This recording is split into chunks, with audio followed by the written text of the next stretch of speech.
আল্লাহু আকবার, আল্লাহু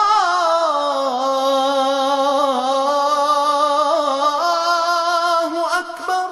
শবে বরাত ক্ষমা, প্রার্থনা ও আত্মশুদ্ধির রজনী। মুসলমানদের জন্য অত্যন্ত তাৎপর্যপূর্ণ এক পবিত্র রাত।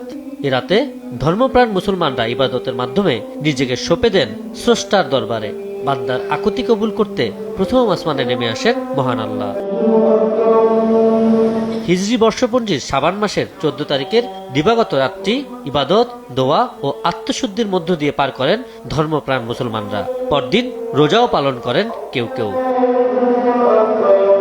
এই রাতে কাফের ও হিংসা বিদ্বেষ পোষণকারী ছাড়া অসংখ্য বান্দা মহান আল্লাহর পক্ষ থেকে ক্ষমা ও কল্যাণ লাভ করেন।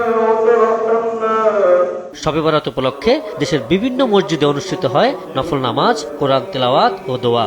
ধর্মপ্রাণ মুসলমানরা মহান আল্লাহর অনুগ্রহ লাভের আশায় জিকিরে মগ্ন থাকেন রাতব্যাপী। কেউ কেউ কবরস্থানে গিয়ে প্রিয়জনদের রুহের মাগফিরাত কামনা করেন। ইসলামিক স্কলাররা বলছেন, শবে বরাত আত্মসমালোচনা ও আত্মশুদ্ধির সুযোগ। যার যত প্রত্যাশা, যার যত চাহিদা, সমস্ত কিছু রব্বে কারিমের কাছে চেয়ে নেওয়ার জন্য বলা হয়েছে। রব্বে কারিম প্রথম আকাশে এসে তার বান্দাদেরকে লক্ষ্য করে বিভিন্ন ভাষায় ডাকতে থাকেন। রব্বে কারিম অসংখ্য অগণিত গুনাহগারদেরকে এই রজনীতে ক্ষমা করে দিবেন।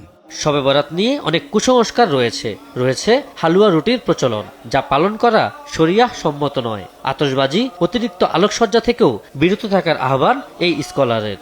হালুয়া, রুটি ইত্যাদি গোছল টোছল সব বিভিন্ন কিছু কুসংস্কারের কথা আমরা অনেক সময় অনেক ভাইদের মাধ্যমে জানতে পারি, যার কোনো বাস্তবতা নেই। এই ইবাদত বন্দিগির করতে যে কোনো ধরনের কুসংস্কারে আমরা লিপ্ত হয়ে যাব না। এলাকায় যে সমস্ত মা বোনেরা আছেন তারাও ইবাদত বন্দিগি করবে। মসজিদে যদি পুরোটা রাত এভাবে মাইক বাজতে থাকে তাহলে তাদেরও যেমন সমস্যা, ইবাদতের সমস্যা, এবং শিশু আছে, অসুস্থ ব্যক্তি আছে, তাদের জন্যও সমস্যা।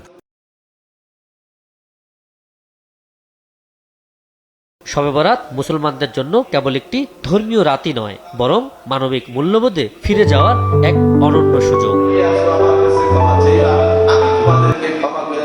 আবু সাইদ নিশান, ঢাকা।